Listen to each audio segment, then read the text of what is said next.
Good afternoon, everyone. I'm Beverly Willett, and on behalf of the 15th Annual Savannah Book Festival, welcome to the closing address featuring Friends and Fiction. We hope you've enjoyed 4 days of being back live and in person.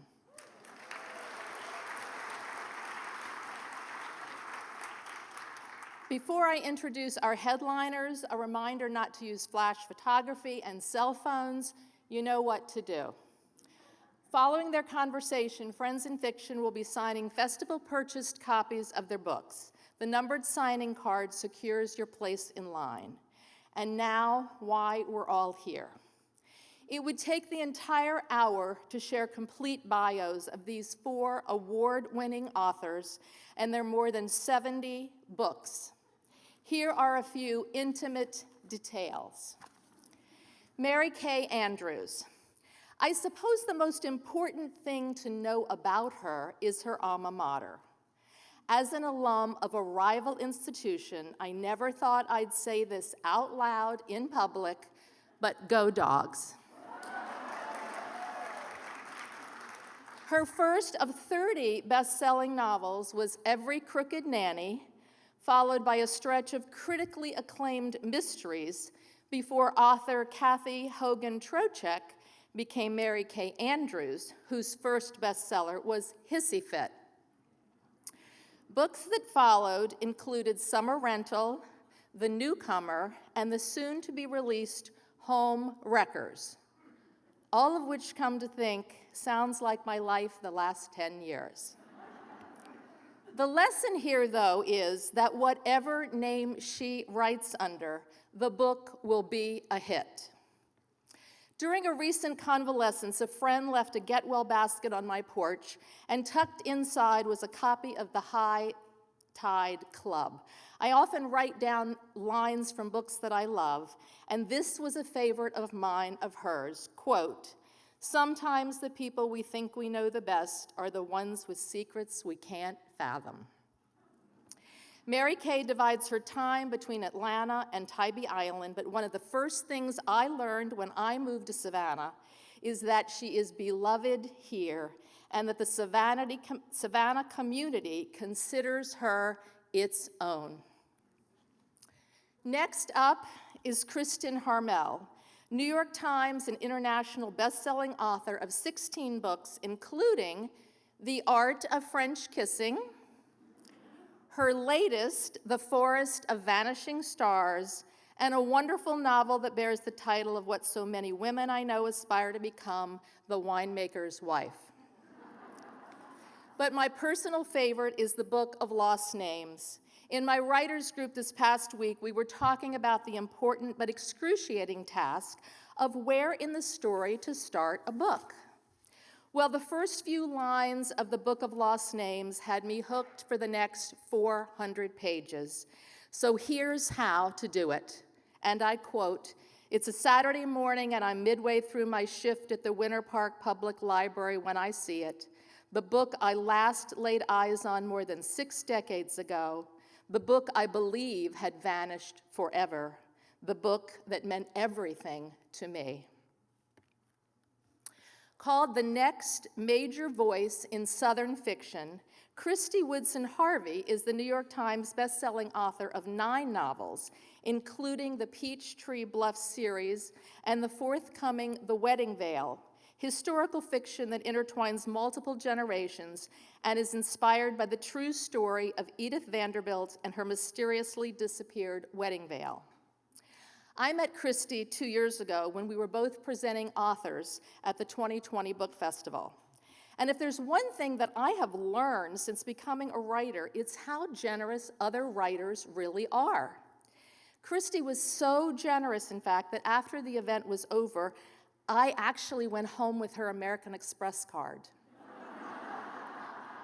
But then, of course, Kristy went home with mine. And we discovered the restaurant mix-up the next day because I was at Mirabelle's buying breakfast with her card, while Kristy was at the airport having breakfast on me. Take a look at the cover of any Harvey book, and you can almost hear the soundtrack from Summertime and The Livin' Is Easy. Yet families and relationships and life in the sunshine have their struggles, and Kristy serves up real-life portraits of today's modern women with all their warts, warmth, and wisdom. A favorite of mine is Feels Like Falling, and near the end, when that gaping hole in Diana is finally made whole, it blew me emotionally to pieces because, as Woodson says, quote, "It was never too late for anything." Finally, Patti Callahan Henry, the recipient of the Harper Lee Award for Distinguished Writer of the Year and the best-selling author of 15 novels. And no, these women do not sleep. Titles include The Stories We Tell, Surviving Savannah, and Once Upon a Wardrobe. Patti is safe from any roasting from me today because her first career was as a nurse. I met her at the 2019 Savannah Book Festival when I bought a copy of my personal favorite, Becoming Mrs. Lewis. She signed it like this, quote, "To the power of your stories," which gives me pause to say that meeting the authors is one of the things that makes this festival so special, along with those signed books that become treasures upon our shelves. I remember watching Shadowlands and reading A Grief Observed multiple times and wondering, but who was this woman, Joy Davidson, who so beguiled the great C.S. Lewis with her words? It was Patti who pursued the question for us, meticulously researching Joy's life and writing this dazzling book, Becoming Mrs. Lewis, that satisfied our yearning. And isn't that what books are all about? One of my favorite lines in that book, so perfectly put, that captured my own connection with Joy, quote, "Love doesn't disappear when it's supposed to leave." Which brings me to Friends in Fiction. A year ago, these fabulous four banded together to form Friends in Fiction. Since then, they recorded over 100 podcasts with fellow authors. Each week, they highlight one independent bookstore. They host a Facebook group with over 65,000 members where they talk about books and the art of storytelling. And they've brought a surprise guest they'll introduce to you today. I remember joining the group and looking at the rules for the group and looking through them, and the very first rule struck me. Just 2 words. I was really impressed by the power behind them, and I knew that the group had chosen them carefully and decisively. Words never more needed than in our times. Be kind. Ladies and gentlemen, Friends in Fiction.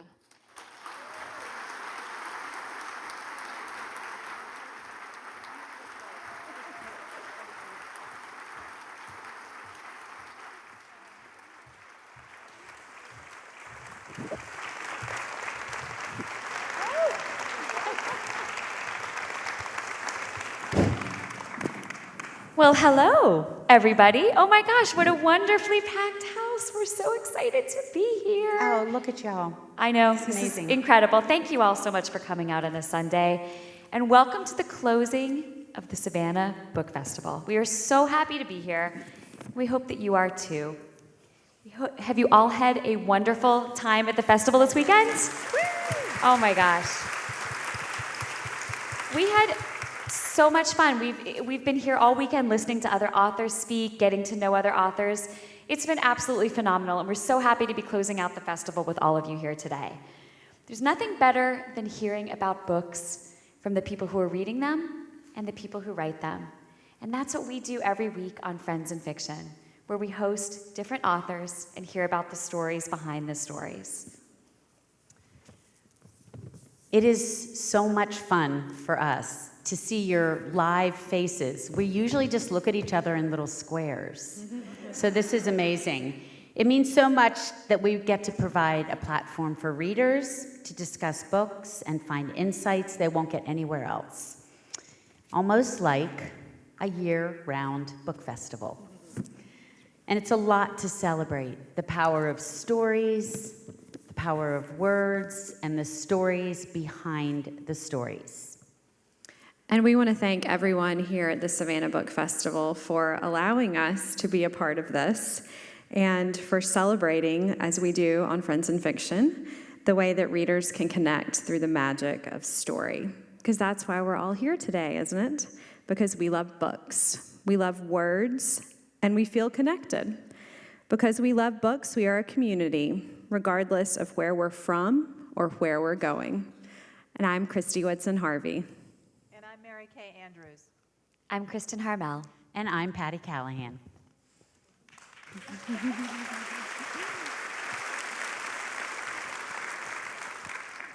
And together, we are a hot mess. And you would know that because the hotel just lost the keys to my car. But we barely made it here. Which is just typical. It's like just another day in the life for us. Yeah, my sister and brother-in-law are here, and they were hoping for a ride back to Atlanta so they can fly back to England. Sorry, sissy. Oh, well. Actually, we are friends in fiction, 4 New York Times best-selling novelists. Endless stories with more than 70 books between us, published in more than, it was 30 different languages, but I just found out one of my new books is going to be out in Russian, so. 31. With 31. And we'd like to think we know a little bit about the power of words and the magic of story. And we don't just have a show. We are a community. And the fearless leader of our community, Meg Walker, is here, our managing director and guru that we cannot live without. And we also have a podcast that drops every single Friday, and it is called The Writer's Block. And the man, the legend, who heads it up is the librarian from the Cuyahoga County Public Library, Ron Block.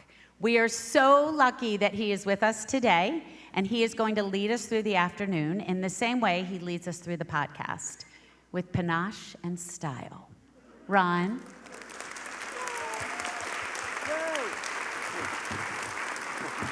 So, first of all, welcome to the Real Housewives of Friends and Fiction. These couches are awesome, right? So, We told him not to say that, but you're not shutting me up. Welcome, everybody. It's so great to see everybody here. It's wonderful. We're going to have a really wonderful time talking.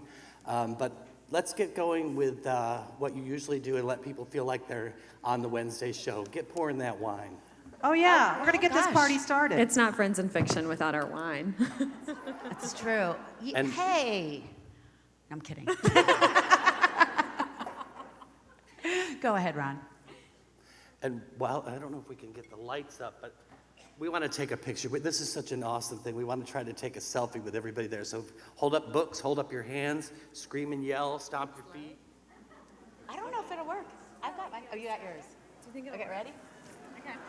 Oh my gosh, look at behind us. Oh my gosh. Oh wow. Wow. That is amazing. big picture of our You. This is so fun. Thank y'all. Okay. Ron, podcast and selfie director. It's a very important job. Thank you for inviting me to join you today, too, my friends. So before we get started, we're dying to know something. I want to know how many of you are actually from the Savannah area. Okay.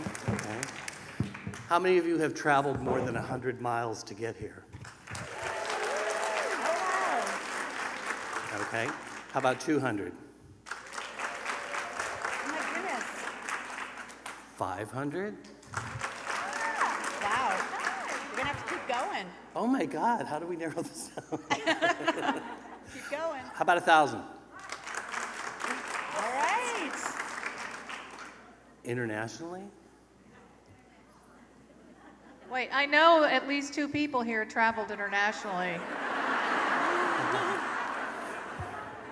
I guess they left. When they found out they didn't have a ride home, they Yeah, left. that probably. They're out there looking for an Uber. They're out there getting a taxi. That is incredible that people traveled so far. What an honor that is to know that you traveled that far to be here. Well, how about 1,500? Anybody 1,500? All Okay, right. boom. Yeah? There's one, Okay, right? there you go. There's one, okay. So we have a special prize for you that traveled the farthest. And if you come and see Meg Walker afterwards, we will take care of it.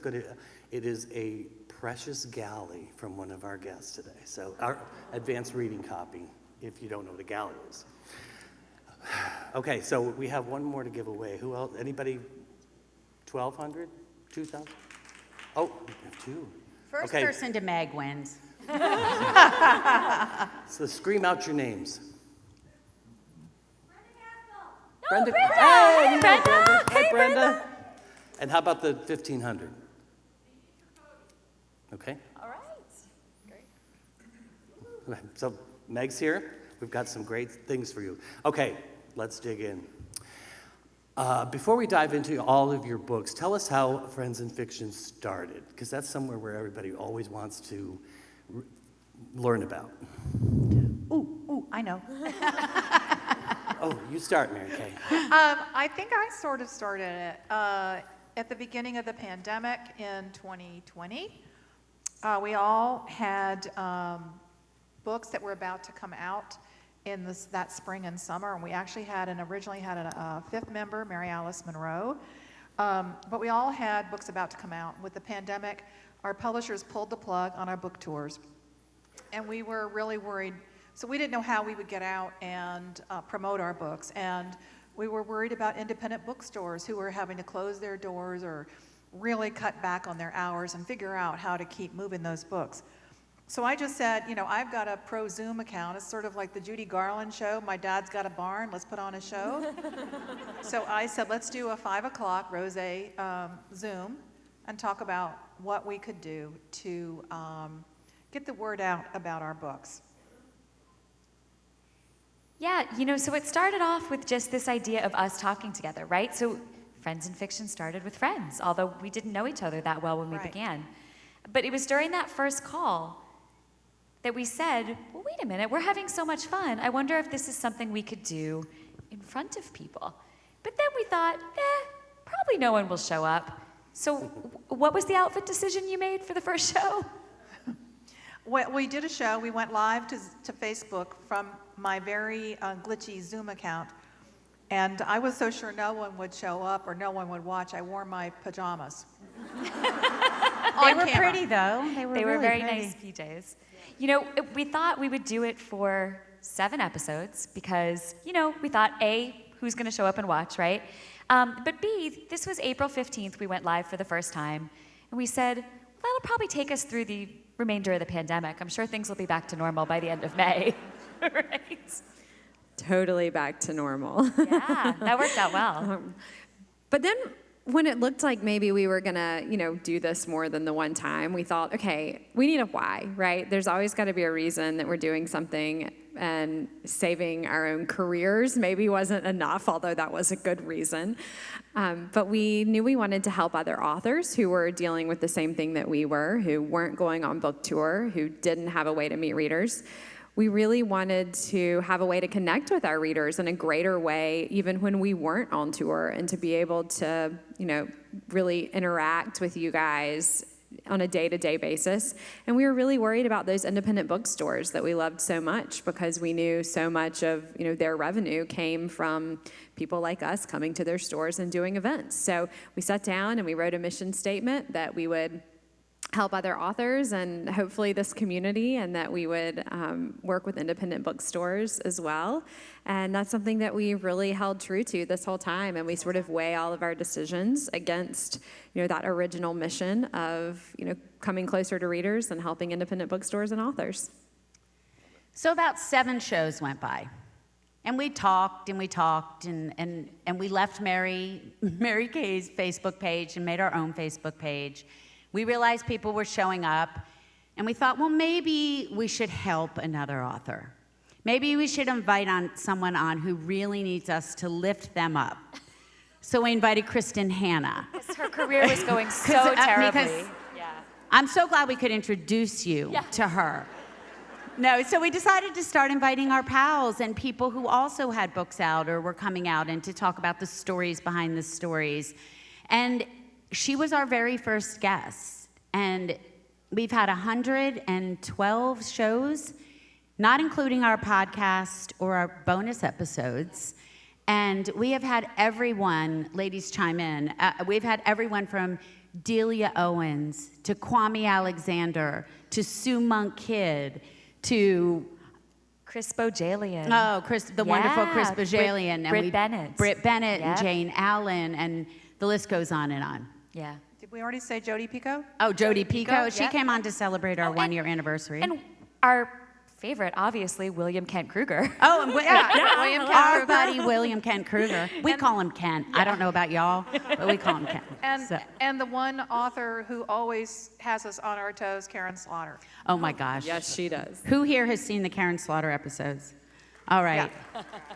With the They're parrot. nuts. Yeah. Nuts. Well, the rest of you have homework to do. Go back. Yeah. You'll laugh. So you mentioned the podcast, but you really did decide to branch out a little bit more and kind of be at the front of the line in other ways. So you started a book club, worked with others to start a book club. So talk about expanding. Talk about expanding. So it grew like wildfire. And right now there are 65,000 members. And two of our members, talk a little bit about the book club. Oh, sure. Where are Lisa Harrison and Brenda Gardner? Right here. These two ladies right here run our book club. Which, they're incredible. Which does not just read friends and fiction books, although they've been kind enough to feature our books, but they feature books by other authors, other favorite authors, and it's just one more way for the community to get engaged. It's a separate group from us, although super connected, obviously. They're up past 11,000 members now, so it's a book club that's 11,000 members strong. And that's also something you can join, so we hope you do. And then we started a podcast and brought Ron on and started doing live events. And we have an Instagram. We'll talk all about that in a little bit. Yeah. But it grew like wildfire. Yeah. So, that number, over 65,000 members. That is amazing. It's amazing. So this community hasn't just affected your guests and indies and libraries, but also your books. Can you talk a little bit about how that affected your books a little bit? Yeah, I'll start out. I'm notorious for handing my books in late every year. And so last winter, we had talked about different things, and I needed a way to keep myself accountable. And so I decided, there was nothing else to do, by the way. There's nowhere to go, right? So I decided I would make them wake up at 7 to do writing sprints with me. So every morning at 7 a.m., I would text these ladies and say, who's up? Who's writing? What are your writing goals? And in that way, I wrote my secret project last year, which was the Santa suit. I didn't tell my agent or my editor, and I've never done that before, not since my first book was published, way back when dinosaurs roamed the earth. I wrote a book all on my own because every morning I would shoot these ladies an email, say, who's writing? What are we doing? And so for me, a huge part of it has been accountability. You also handed your book in early that year. year. I handed in the newcomer this past year's book, this past summer's book. I handed it in like a month early, which I thought my editor was going to have a heart attack when I told her it was actually done. I like how she makes this, I texted them in the morning. I'm going to edit that story just a little bit.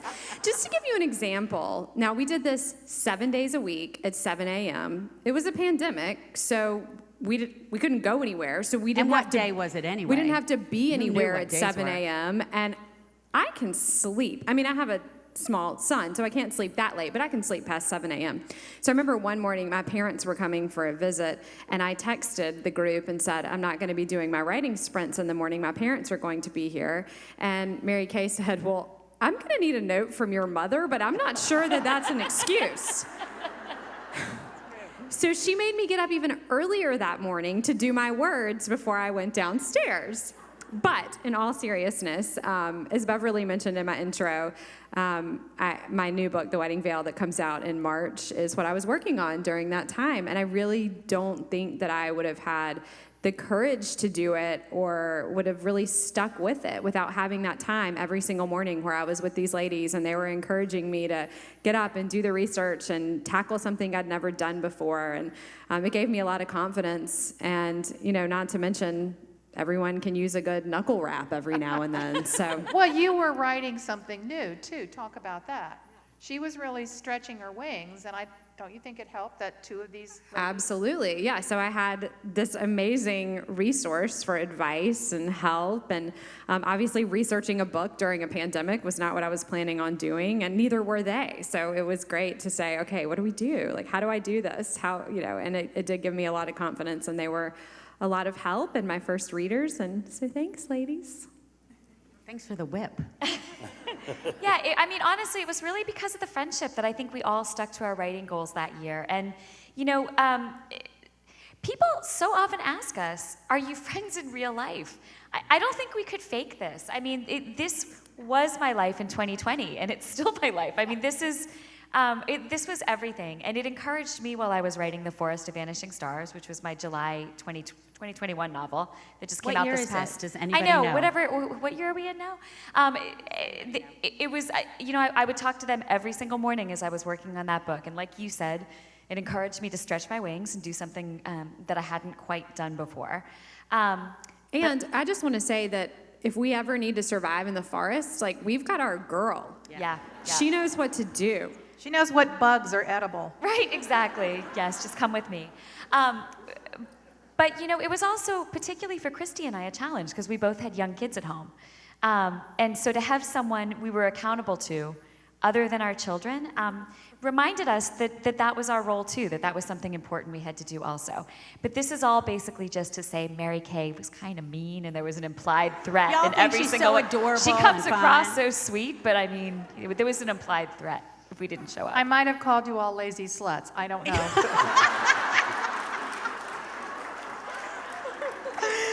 Please scroll backwards. That is probably true. Yeah. It is probably in there.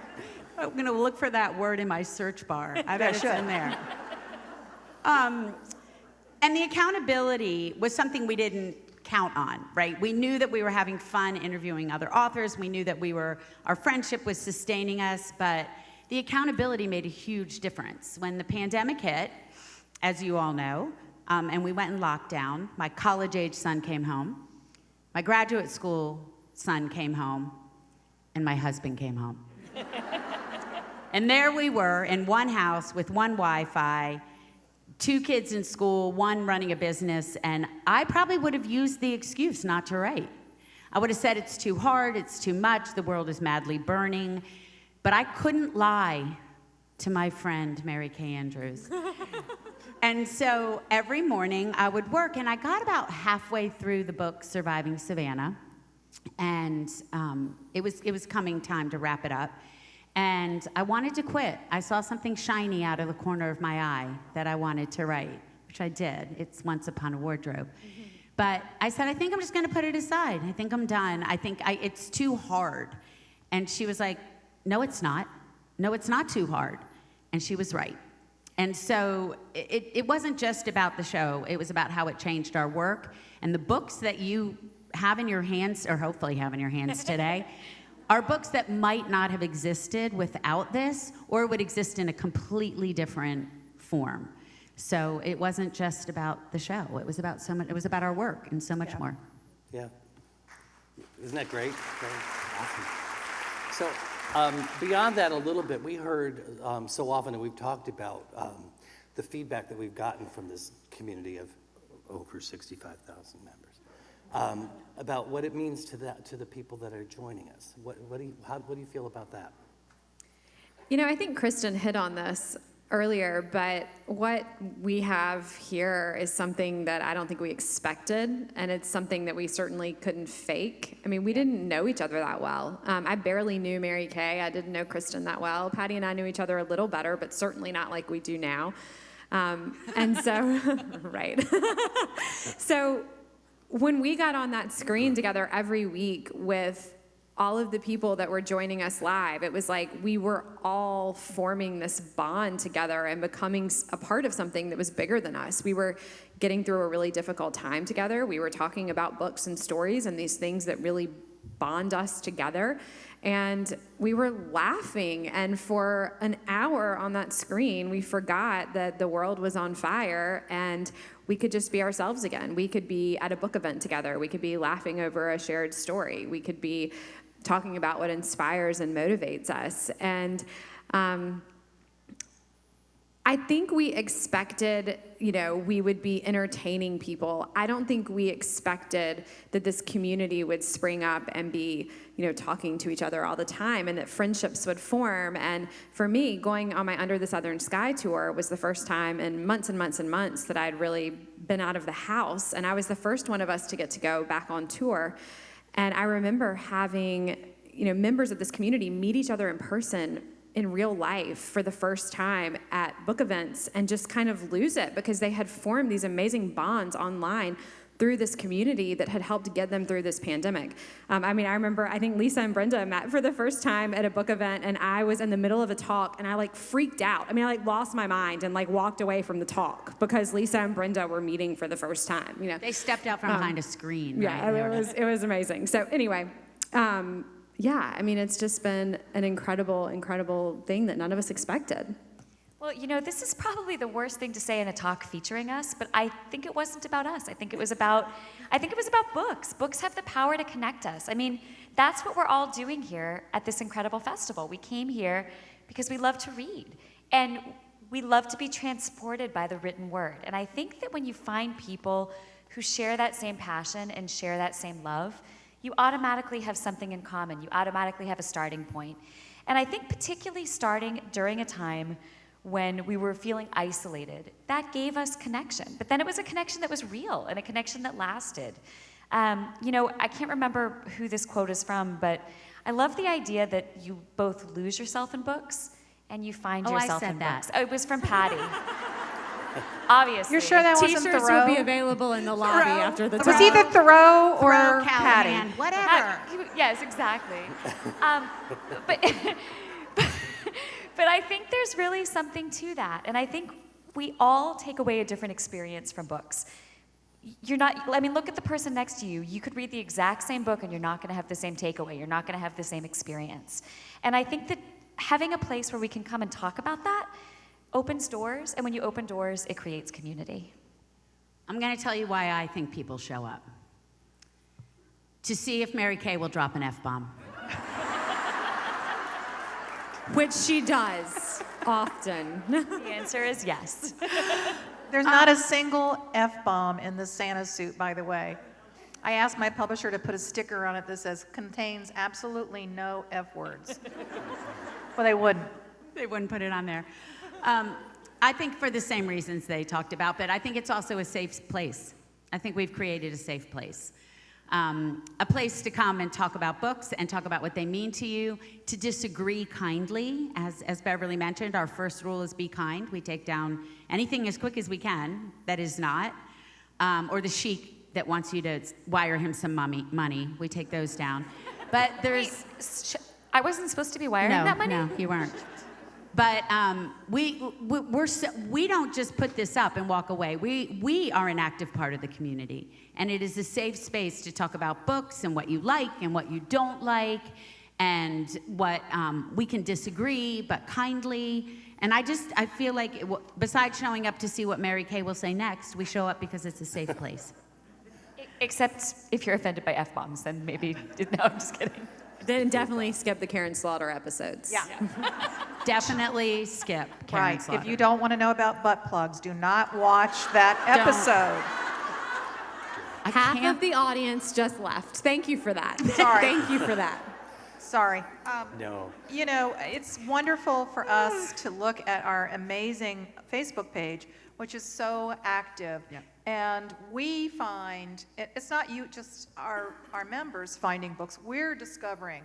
We see, somebody's talking about V.E. Schwab and the Enchanted Life of Addie LaRue. Oh, The Invisible The Life of Addie Invisible Life LaRue. of So Addie good. LaRue. Oh, my goodness. So when we see that and people keep talking about it, we say, you know what?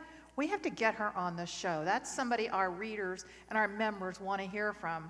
And I love that one thing that we've enjoyed, and I know our members have is discovering authors new to them and embracing genres that they might not otherwise read. And I know we've been... Same with us, yeah. We've, pushed our boundaries. People, I think, largely think of us as women's fiction, but, we're reading thrillers, and we're reading some fantasy, and we're reading, what else are we reading? We're Everything. reading everything. Literally Yeah. everything. So I think and I love, during really the first time we went out, when we could tiptoe out during book tour, friends and fiction fans would come up to us and they would always grasp our hands and say, I so look forward to Wednesday nights. You saved my life. Because on Wednesday nights, I could go and watch Friends and Fiction, and I could laugh, and I could listen to you all talk about books and be a part of something. And I think that's what we all want. We want to be a part of something larger than ourselves. Wait, did I say something deep there? That was deep. That was a deep thought. That was an a deep accident. thought. That was a deep thought. That was totally on accident. Don't People let also it happen come to again. us for I hope that was on MKA tape. accidental deep thoughts. Yeah. I hope someone recorded that. I'll try to stop doing that. That's not my job. I just want to reiterate that the four of you have really, we heard from so many people how you helped them survive through the pandemic. And you were such a shining beacon for them because of your close friendship and inviting authors on that people cared about, and the community that just built from that. And it was a nice shining thing back and forth. So let's talk about the guests now. Let's talk a little bit about the guests you've had on. I know that you all have learned things from the guests, so let's talk about that a little bit. I know I've learned about the support that authors have for each other, and they cheer on each other's success, and that's just what my big takeaway. But what have you learned from the guests? It's incredible because I think, we always ask our guests for a writing tip. And so I've learned so much more than I ever would have expected about different ways to do this craft. There's no one right way to write a book. There's no correct way to write a book. I mean, everybody does it differently, but you can learn from what other people tell you. So, just the basic writing tips that we give and get every week have been enormously helpful. But I think to me, one of the most helpful things that I've heard from writer guests is the times they talk about when they failed and they've gotten back up again, or when things haven't gone the way they expected. And instead of throwing in the towel, they say, okay, let me find a different way to do it, or find a different publishing house to publish with, or just something different. And I think that means something. Because even, this many books into my career, I think prior to Friends and Fiction, I kind of thought you had to keep going in one direction or you were done. And this has taught me, not only as an author, but also as a human being, that life is about stumbling, and life is about what you learn each time you stumble, and how to pick yourself up again and move forward. And I think that's something that this show has really underscored for me. People really come on and get vulnerable and open up and tell us these things. I think they're good human reminders as well as being good writing reminders. It makes me think of what I say all the time when writers ask us, how do we do it? And I say, I remember when I first started writing, all I wanted, besides a book contract, was for someone to give me the secret. Like there was somebody out there who had this locked box and they held the key. And the secret is, there is no secret. And I wish somebody would have told me that. And at the same time, when we have these guests on, recently, a couple weeks ago, we had on Amor Towles. I know, one of the best authors I've ever read, and he, except for these ladies, and also William Kent Kruger. and our friend Kent. And so when Amor came on, he told us how he had been wanting to write a book since he was 7 years old or something like that. And that he had gone into finance, and during that time he had spent 7 years writing a novel that has never seen the light of day. And when you hear an author as successful as Amor talk about failing after 7 years of working on something, you just pull up your socks and you get back to work. And it is a daily reminder when we do these interviews and prepare, because we spend a lot of time preparing for the interviews. We read the books, we watch their interviews, we look at their history, and it's a dead reminder that we all stumble, we all fail, there's no easy course, and that is, just like Kristin, one of the things I've learned. Yeah, I mean, we've talked about trying to collect all the writing tips that we've had over 100 episodes. And I think one of the more meaningful ones for me was from Kristin Harmel, who was our first guest. And I'll tell you one thing I hadn't planned on talking about. Our show, is Wednesday nights at 7 p.m. Well, in the book world, the New York Times bestseller list is published around 5 p.m. every Wednesday night. And Meg Walker, our managing director, gets that list. And we have had the incredible pleasure several times of having authors on the night their book hits the list for the first time ever. It's so fun. And we've had the incredible pleasure of being able to congratulate someone like a Kristin Harmel, who, books have sold in the millions and millions and millions. And then I think about Kristin, I think the first time we had her on the show, she's been on, I think, twice or three times? Twice. She talked about the importance of writing about what terrifies you.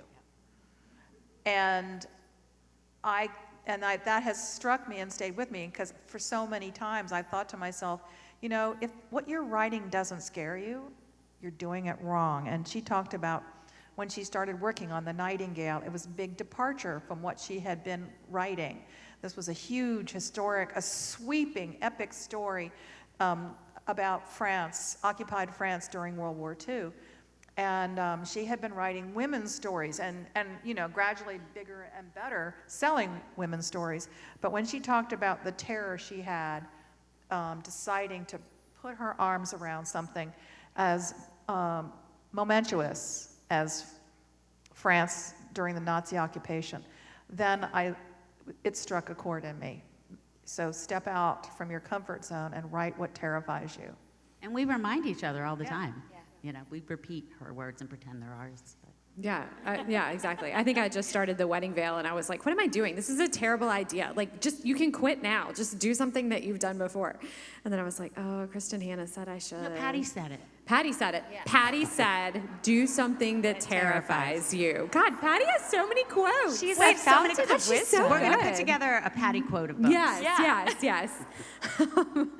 No, I think every week I come on and I learn that I am a complete and total hack. I think that's what I learn every Wednesday night. No, we had Jane Allen on last week, who was a new to me author, and if you saw that episode or you know who she is, she, even through her little square, she's just a bright light. She's just like this human that just effuses like everything good and happy.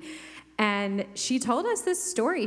Her series, she writes the Black Girls Must Die Exhausted series. And she told us how she wrote that series because she felt exhausted.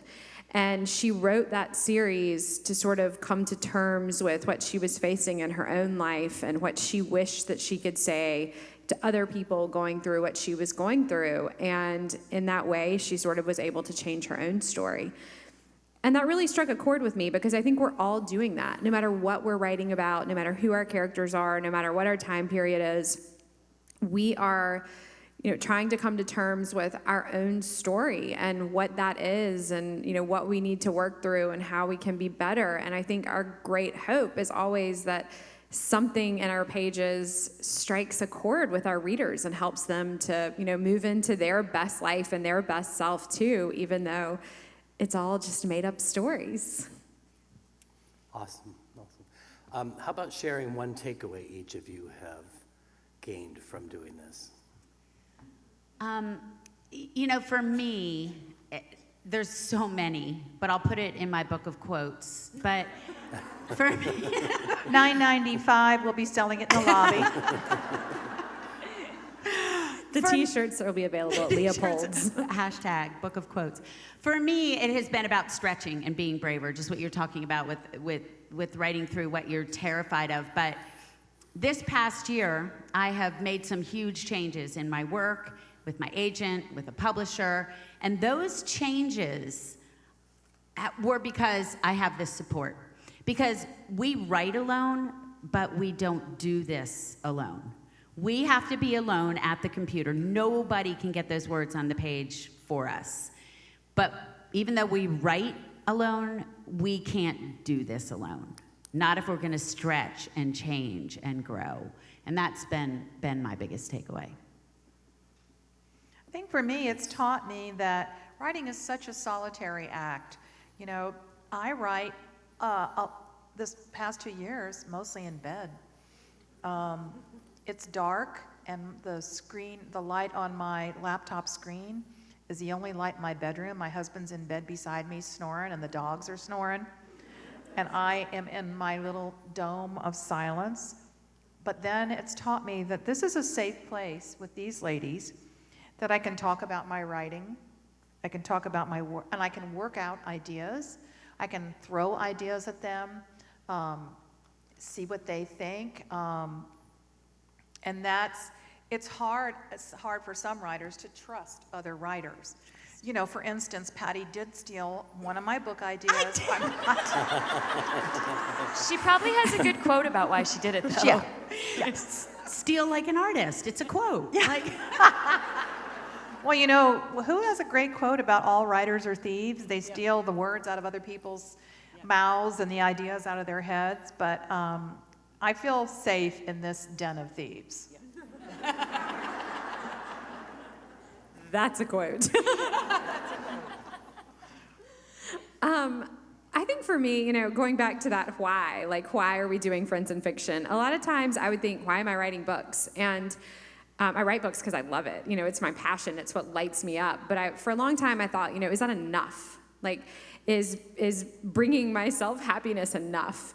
And I think something that this community taught me more than anything else, and especially during the pandemic, was that people need books to bring them joy. And I had really taken that for granted. I had taken people's joy for granted because it didn't seem like maybe it was that important until 2020 happened and the world shut down and we were all in our houses and we needed joy and we needed to be able to find that.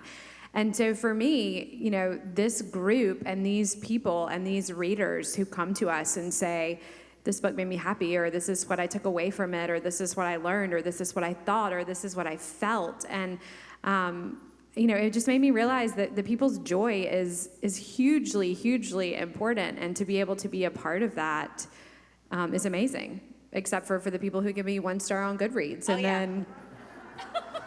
we brought them joy because they got to be snarky. We brought even them joy. Yes, we brought them joy too. We brought them joy we too. did. They got to let do out their some of that snark. rage and. You've had 1-star reviews?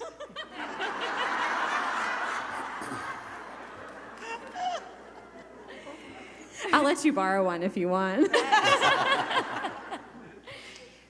me, probably the most important personal lesson I've learned from Friends in Fiction is that it's okay to be me. I mean, that seems like such a simple, basic lesson that I probably should have learned earlier. But you know, I think, especially coming to a book festival like this, right? You saw David Baldacci on Thursday. You saw William Kent Kruger on Friday. You saw a bunch of authors yesterday. We all get up, we all talk to you, we all sound like we know what we're talking about. You know, we all sound confident and we have our prepared remarks. A lot of us feel like imposters. A lot of us feel like, you know, yes, I've had 16 books. Many of them are bestsellers, but one of these days they're going to be on to me that I don't know what I'm doing. And I think I've kind of walked through life feeling that way. But even before I was an author, just as a human being, I think that's something I've always struggled with. And being part of Friends in Fiction and being lifted up by this amazing community, but in particular by these 3 women, by Ron, by Meg, by Lisa and Brenda, by Anissa, just everybody who's part of our support system, it's meant something. And I hope that that's a lesson you can take away if that's something that you ever struggle with, that these people who you think have it together, we don't always. And we need that support, and it's okay to ask for that support and believe in yourself. Do you think they thought we had it together? They never thought that. But like other people, like when they thought Kent Kruger had it together, like maybe he Yeah. doesn't. I don't think they thought we had I it don't together. know, but I feel like Kent does have it together. I Yeah, think he probably actually, does. I think our friend Kent does. Yeah, I don't want to speak for you, Kent. You do have it together. I do not have it together. We know. Yeah. Not even a little bit. But your hair looks great. Yeah, so I've heard you all called the Hot Mess Express before, so The Hot Mess Express. we can attest to that. So let's tell people where they can find us online. Start with you, Mary Kay. Oh. You can find us. You can find me. Sure. You can find me at the bar. No, seriously. You can find Friends in Fiction on Instagram, and you'll see photos of us. We just all got our hair did together over at the Thompson Hotel where they lost my car keys. But follow us on Instagram. We post photos of us and guests, and it's a lot of fun. So, weren't we supposed to tell people to break the rule? So I'm going to ask you guys to break a rule. Oh, I love I'm breaking going to get in rules. trouble with Erica. I love breaking rules. Pull out your phones. Pull out your phones. Don't turn them on. I mean, turn them on. Don't turn your ringer on. Because we are on Facebook and we are on YouTube. And you can join Facebook, Friends and Fiction, and you can subscribe on YouTube. And that is where we are live every single Wednesday night at 7 p.m. And those are the two places you can find back. YouTube is where you can find back episodes, but we are live there and on Facebook every single week.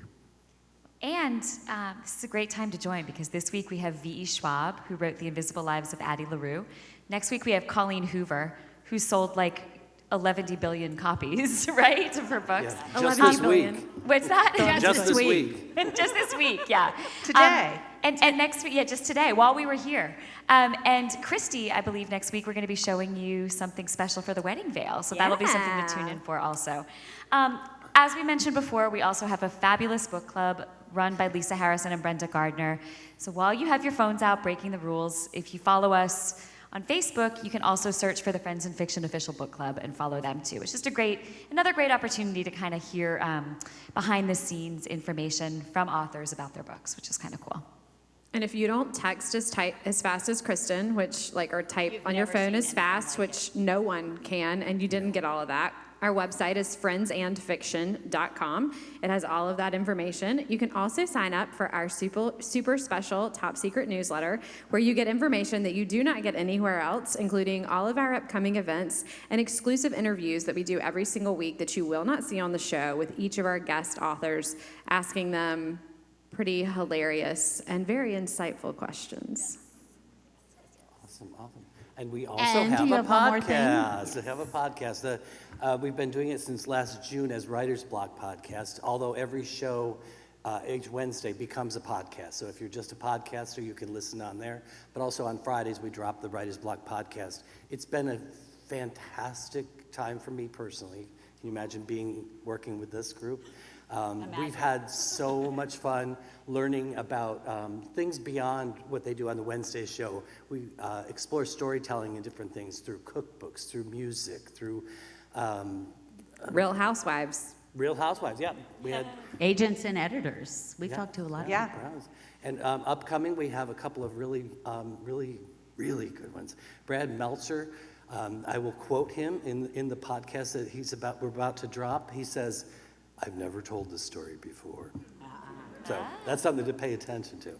And the week after him, we have the amazing Harlan Coben as our guest. So we are having a blast. It's a great companion to Friends in Fiction, and get it wherever your podcasts are there. But we also have a link every Friday on the Friends in Fiction Facebook page.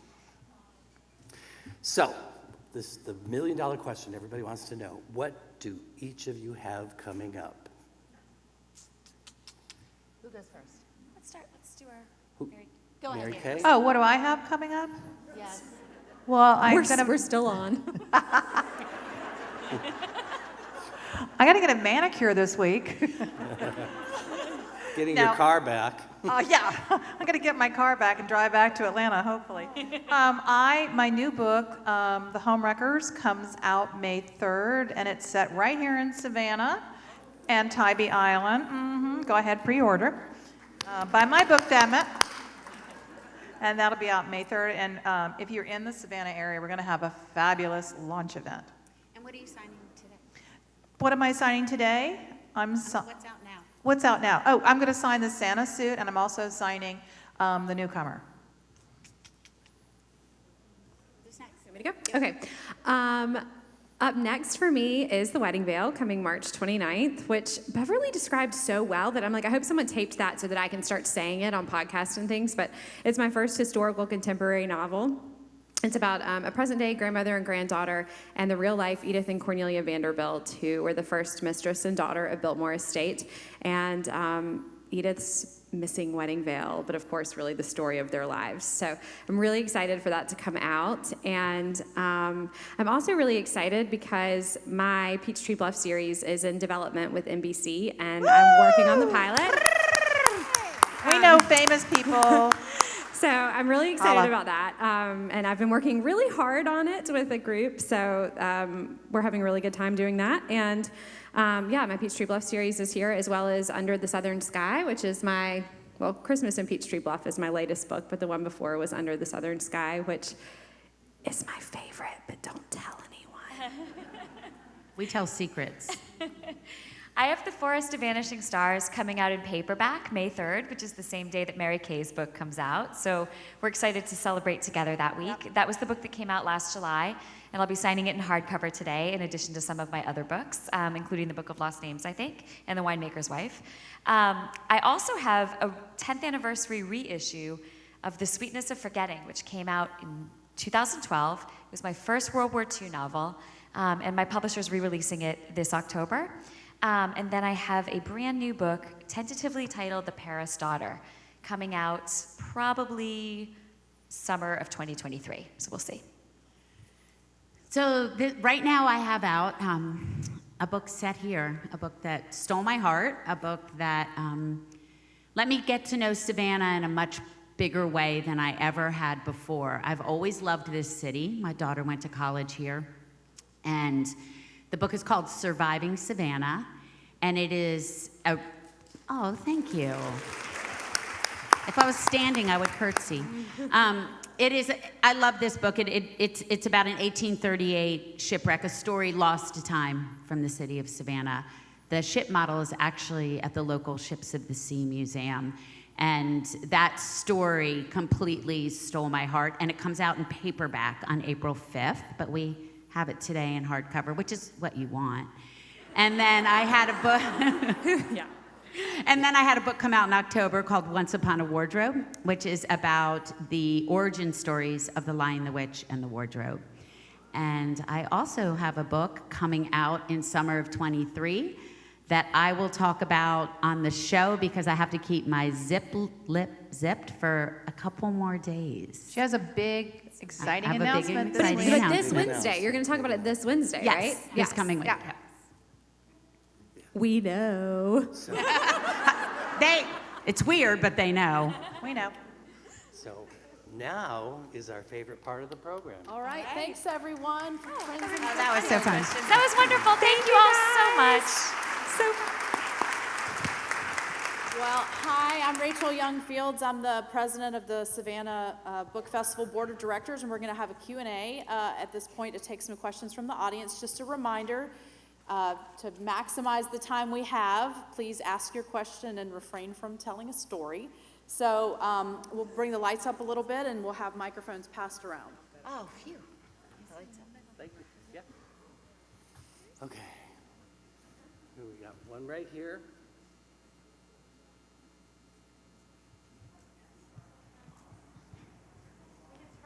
Hey, so have any of you discovered a new artist you hadn't read before at a new writer at the festival this year that you're looking forward to reading for the first time? That's a great question.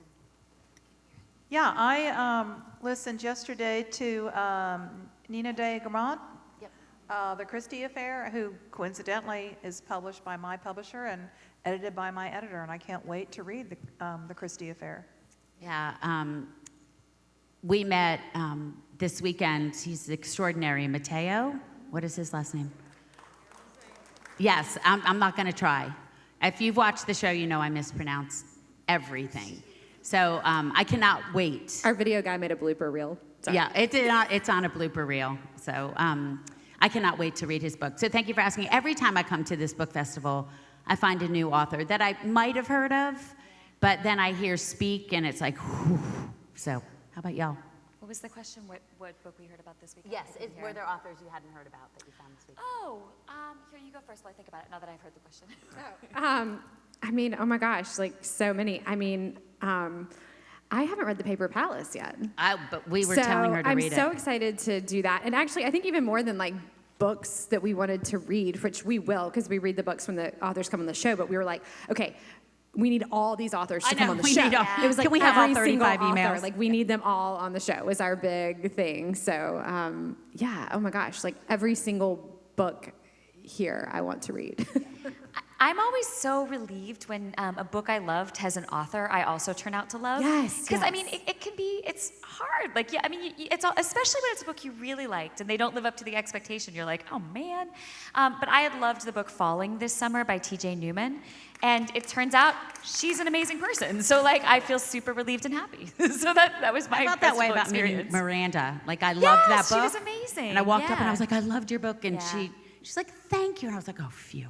Oh, and Gabriela Garcia. She was so Oh my great. gosh, I she was loved amazing. meeting Yes, her. yes. And yes. Everybody. Everyone. You are friends and fiction. Do you ever do nonfiction? And why not if you don't decide to do that? We do nonfiction. We have done nonfiction, but we mostly do nonfiction on the podcast. And we have had some really fascinating people on the podcast who write nonfiction, even songwriters and publishers and nonfiction writers and memoir. We have a memoir episode coming up. But sometimes some of our authors write both, like Kwame Alexander. He came on and talked about his novels, but he also writes very personal stories. So yes, we do. You each mentioned loving the stories of failure from your guests. Can you tell us one of yours? Wait, say that again. I can't hear.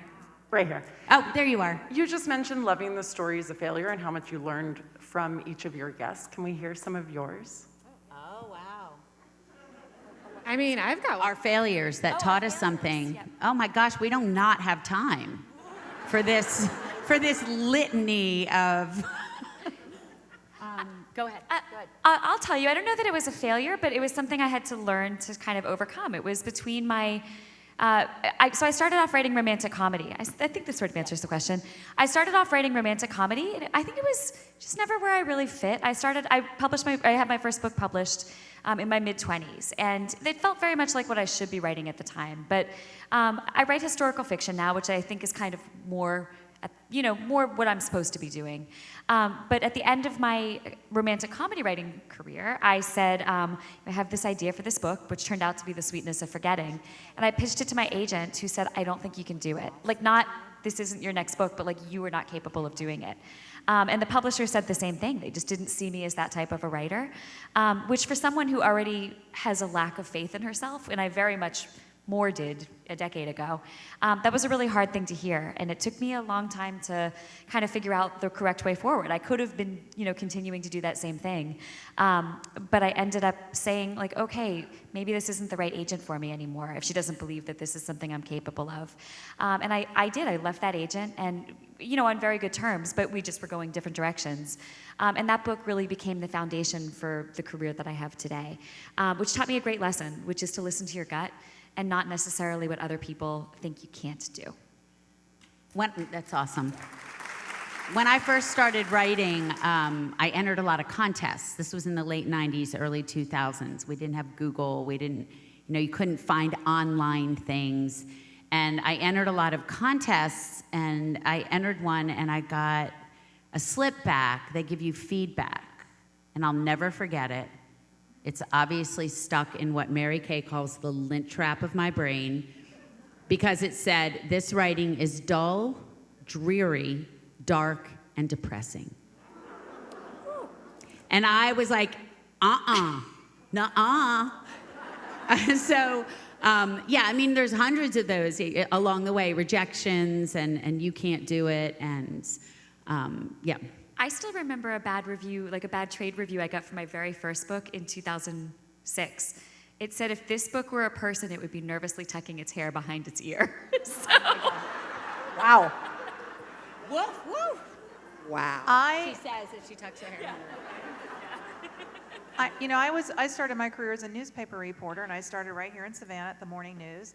And eventually I moved to the Atlanta Journal-Constitution, and I had been a news writer and switched to features, and then I wanted to go back to news, and they wouldn't let me, and so I went to my managing editor, and I gave him the reasons why I wanted to switch back to news, and he said, my real name is Kathy. He said, Kathy, what you need to understand is that you are not really a writer. You have no voice. You have no discernible style. You are, at best, adequate. So you just need to, and you will never be a writer. Lovely. And so that became, I drove home the same way every day from downtown Atlanta to our house in the suburbs. And every day that summer, I cried. That was my trail of tears. Until one day, I was like Scarlett O'Hara, and I thought, as God is my witness, I will not let that pencil-necked asshole. Told you! I will not allow him to define me. I will not allow him to destroy me, and I will not allow him to limit me. And that is what made me start writing fiction.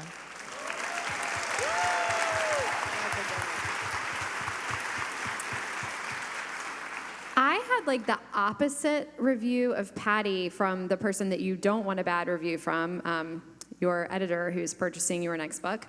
My first two books, Dear Carolina and Lies and Other Acts of Love, had come out, and I had written a book called Feels Like Falling, which maybe some of you have read. It actually came out in 2020.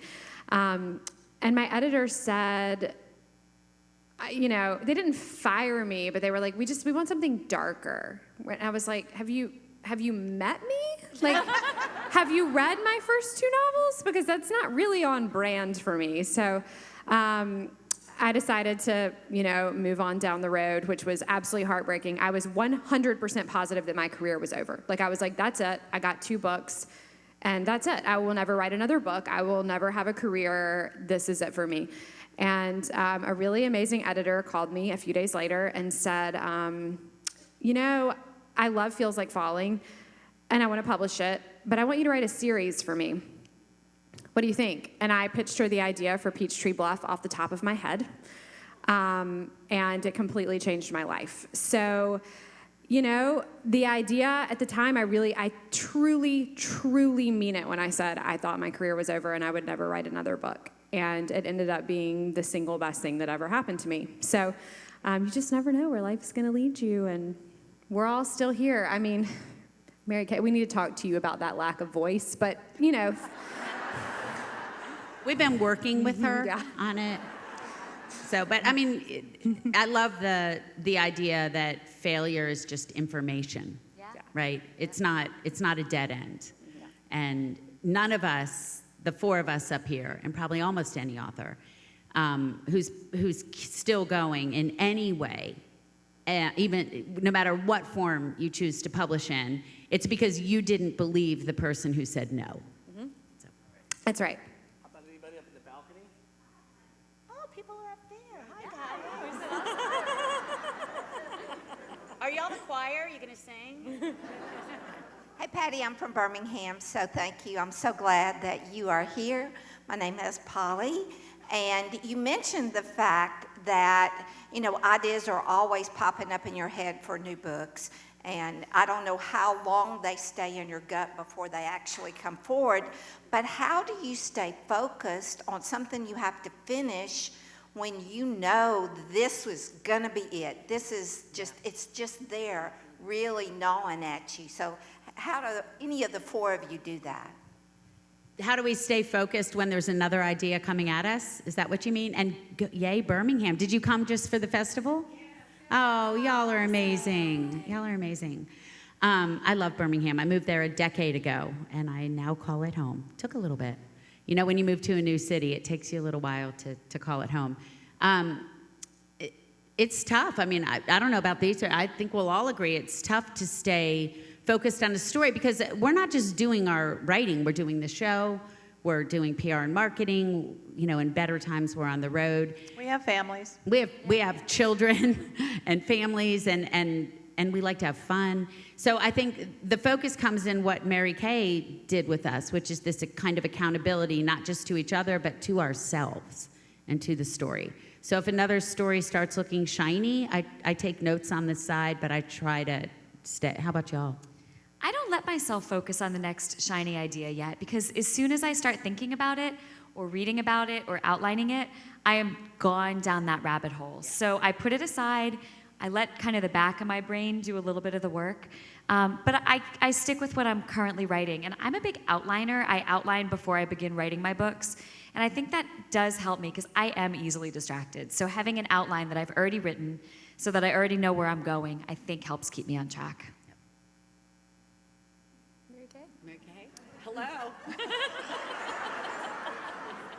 She does this. She goes somewhere, and then we have to bring her She's back. already writing her next book in her head. We ask her something It and just she happens. says no.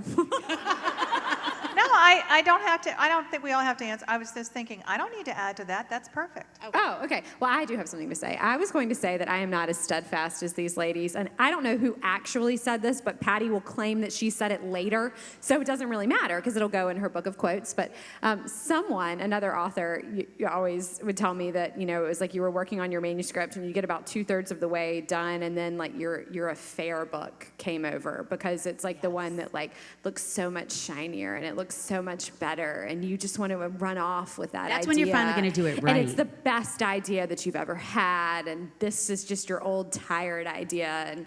And you really have to stay on task, but I let myself work on the other one. I really do. I'm usually working on a couple of things at the same time. Yeah. Oh, wow. Yeah. I think that just changed Mary Kay is going everything. to throw a casserole at me. But that's a story for another day. I have one question for you. I'm excited, actually, that I've been with it. I've watched it grow from 2,000, 4,000 to 8,000 to 12,000 to now to 65,000. And yes, on the Friends in Fiction, I'd be known as Terry Stokes' husband. But yes. But from this standpoint, each week that y'all change as the moderator, is that person that is the moderator of that week the person that ended up finding the author or guest speaker that week, or do y'all collaborate over the weeks and prior or together? How do you arrange that? That's a great question. Great question. I am the original Chaos Brain, but thanks to Meg, our managing director, we have weekly Zoom meetings on Thursdays, and we talk a lot about what authors, we all have ideas about what authors we'd like to have, and we're trying to mix it up. You know, we're aware that we are 4 white ladies, and so we really are trying to mix things up and bring in different perspectives and different ideas and different values. And so one of us will say, well, I heard about this book, or I heard about that book, and I'm excited about this author, and I would like to host, or maybe we have a relationship with an author. So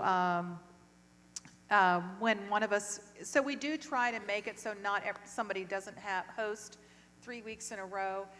And also because, you know, we're dividing up the work. So if you're hosting the event, if you're hosting that author, you're reading that author's book, or at least skimming it if things are piling up on you.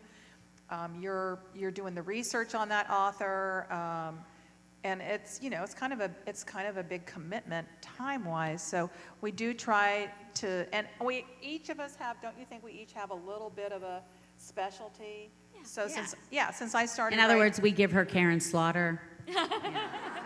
Patti gets all the good quotes. Yeah, I get all and the good steals them for her own. Yeah. I mean, I've started out in mystery, so I'll host mystery or thriller authors. And Yeah, I tend to do a lot of the historical fiction that we have. Yep. So we switch hosts. You're a true fan, you've noticed. We take turns hosting. For those of you who haven't seen it, we all chime in and we all talk, but there's usually always one of us hosting the show, kind of leading the discussion, making sure we don't go 2 hours, and kind of guiding the show. And we take turns doing that. And behind the scenes, the entire time, Meg Walker is keeping us on the tracks. That is so true. She is on the Zoom, on the StreamYard with us. She is sending notes, she's sending messages, she's feeding us the live questions. You're echoing, turn off your mic. None of that would be happening if she wasn't in the background, pulling the puppet strings. she's texting me that I've leaned forward, so far forward into my camera that I have accidentally flashed some nipple.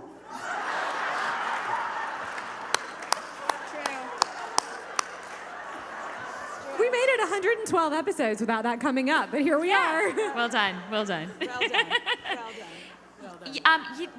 Just to add to the answer, not about the nipple, but about the. Let's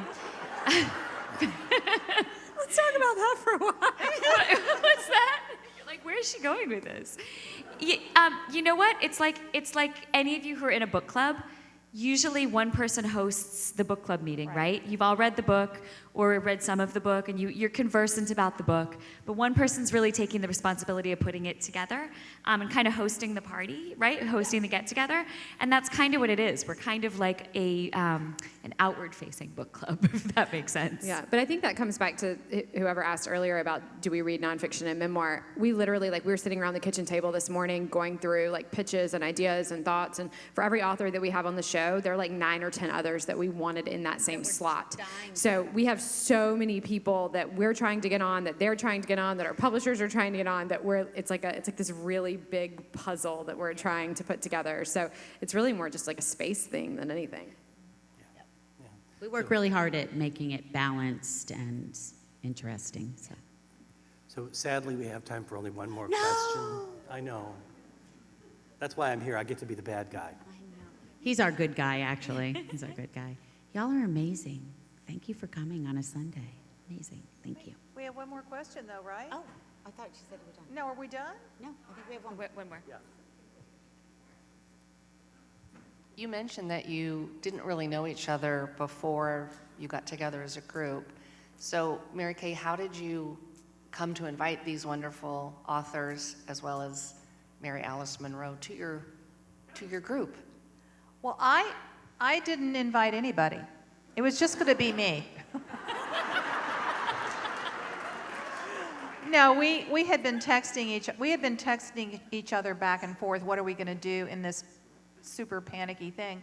And so, honestly, I don't remember. I know that the 4 of us here, plus Mary Alice and another great author friend of ours, Christina McMorris, who wrote Sold on a Monday.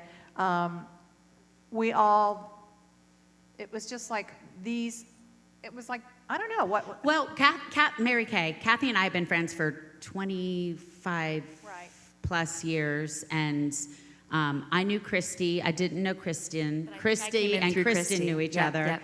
Mary Kay, Mary Alice, and I had known each other for years and years, and they were friends with Christina McMorris, and all of us had books coming out that spring. So that's how it started, Kathy said. But I've noticed that there's a sign at her beach house now where we're staying that says friends of friends cannot bring friends. Yes. I think that's kind of how it was. It was like, oh, well, I know this author with a book. Well, I know this author with a book. But then it just ended up being us, and it was great.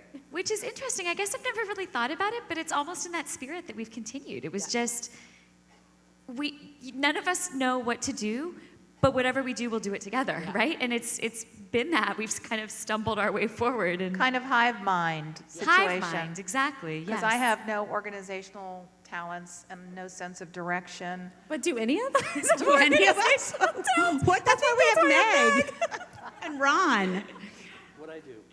That's why we have you, organization and structure and all of that. I mean, if we had tried to be, strategic about it. And we would have said, well, we need an author from the Northwest, or Northwest. Yeah, we need an author from the Northwest, and we need an author from New England, and this and that. But we weren't strategic at all. It was just, it was just desperation, and we knew And each other. organic. It was just organic. And it was like we were building a rocket ship, blindfolded with toothpicks and tweezers and duct tape.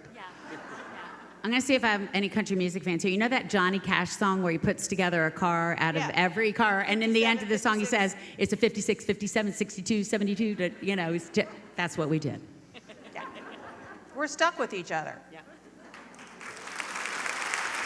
And you're stuck with us. We're stuck with you.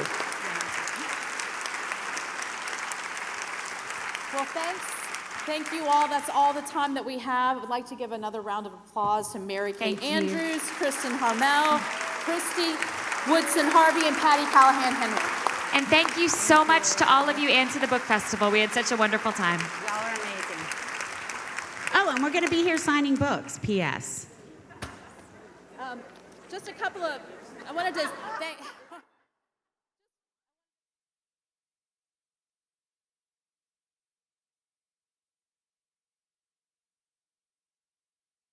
Lancaster, the Philip E. and Nancy B. Beekman Foundation, and the Gerald D. and Helen M. Stevens Foundation, with special thanks to Georgia Humanities.